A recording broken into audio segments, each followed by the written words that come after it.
శ్రీ మహావిష్ణువుకి అంకితం చేయబడినటువంటి మాసమే పురటాసి మాసము. శ్రీ మహావిష్ణువు శ్రీనివాసునిగా ఈ మాసంలోని శ్రవణ నక్షత్రంలో అవతరించిన మాసమే పురటాసి మాసమని వెంకటాచల మహత్యం ద్వారా తెలుస్తుంది. అందరికీ నమస్కారం అండి. స్వాగతం సుస్వాగతం సంస్కృతి ధార. పురటాసి మాసము వెంకటేశ్వర స్వామికి అంకితం చేయబడినటువంటి మాసము.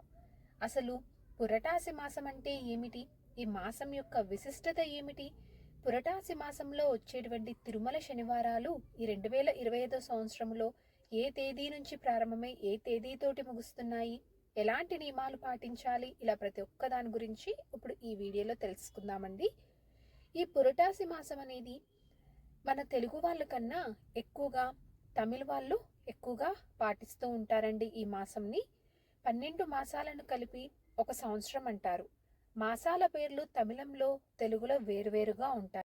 తెలుగు మాసాలు చాంద్రమాన ప్రకారం ఉంటే తమిళ మాసాలు సౌర్యమాన ప్రకారము లెక్క కడతారు. సూర్యుడు ఉన్న రాశిని బట్టి ఆయా నెలకి పేరు అనేది ఉంటుంది. ఈ క్రమంలో తమిళ సంప్రదాయం ప్రకారము 6వ నెలని పురటాసి అని వ్యవహరిస్తారు. దీనినే పురటాసి మాసము పెరుమాలని కూడా అంటారు. ఈ పురటాసి మాసంలో వచ్చేటువంటి ఈ శనివారాలని తిరుమల శనివారాలు అని అంటారు. ఈ శనివారాలకి చాలా ప్రత్యేకత అనేది ఉంది. ఎందుకు అంటే ఈ మాసంలో వచ్చే అన్ని శనివారాలు ఆ శ్రీనివాసునికి ఎంతో ప్రీతికరమైనవి. సాధారణంగా ఈ పురటాసి మాసం అనేది 30 నుంచి 31 రోజుల పాటు ఉంటుంది. ఈ పురటాసి మాసంలో శ్రీ వెంకటేశ్వరుని భక్తులు ప్రత్యేకంగా పూజలు అనేవి చేస్తారండి. ఉపవాసం అనేది ఉంటారు. అలాగే కొందరు వచ్చేసి 30 నుంచి 31 రోజుల పాటు, అంటే ఎన్ని రోజులు ఉంటే అన్ని రోజుల పాటు వారు నాన్ వెజ్ అనేది తీసుకోకుండా వారు చాలా శుచిగా శుభ్రంగా నిష్టతోటి ఆ శ్రీనివాసునికి పూజలు అనేది చేస్తారండి. అంతేకాకుండా పిండి ప్రమిదలతోటి, అంటే పిండి దీప సమర్పణ అనేది కూడా ఎంతో విశేషంగా జరుపుకుంటారు. అన్ని శనివారాలు చేయలేని వారు కనీసము ఈ పురటాసి మాసంలో 3వ శనివారమైనా తప్పకుండా ఆ శ్రీనివాసుని పూజ అనేది చేసుకొని పిండి దీపాన్ని సమర్పించి పూజించుకోవడం వల్ల చాలా మంచి విశేష ఫలితాలు అనేవి ఉంటాయండి. బేసి సంఖ్యలో ఈ తిరుమల శనివారాలు అనేది చేసుకోవడం చాలా విశేషమైనది. అయితే ఈ 2025 సంవత్సరంలో మనకి ఈ తిరుమల శనివారాలు అనేవి ఎప్పటి నుంచి ప్రారంభమై ఎప్పటితో ముగుస్తున్నాయి అంటే, ప్రారంభం వచ్చేసి సెప్టెంబర్ 17 బుధవారం తోటి ప్రారంభమవుతున్నాయండి. ముగింపు అక్టోబర్ 17 శుక్రవారం తోటి ముగుస్తున్నాయి.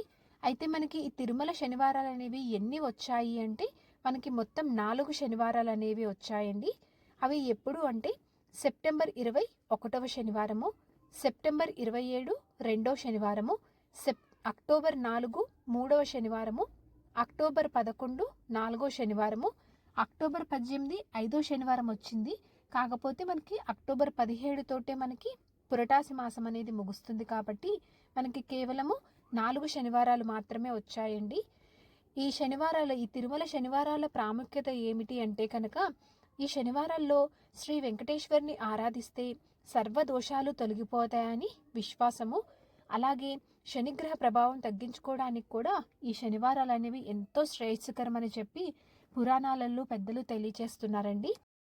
కనుక ఎంతో విశిష్టత కలిగి ఉన్నటువంటి ఈ పురటాసి మాసంలో వచ్చేటువంటి తిరుమల శనివారాలని మిస్ చేసుకోకుండా మీకు ఎన్ని శనివారాలు వీలైతే అన్ని శనివారాలు ఆ వెంకటేశ్వర స్వామి వారికి పూజ అనేది చేసుకొని ఆయనకు కృపకి పాత్రలు అవ్వాలి అని చెప్పి మనస్ఫూర్తిగా కోరుకుంటున్నానండి. మీకు కనీసం అన్ని శనివారాలు చేయడం కుదరకపోతే 1వ శనివారం 3వ శనివారం అన్న పూజ అనేది చేసుకోవడానికి ప్రయత్నం చేయండి. సో ఇదండి ఈరోజు వీడియో. ఇంకొక మంచి వీడియోతోటి మిమ్మల్ని మళ్ళీ కలుస్తాను. అంతవరకు సెలవు మరి. సర్వేజన సుఖినో భవంతు.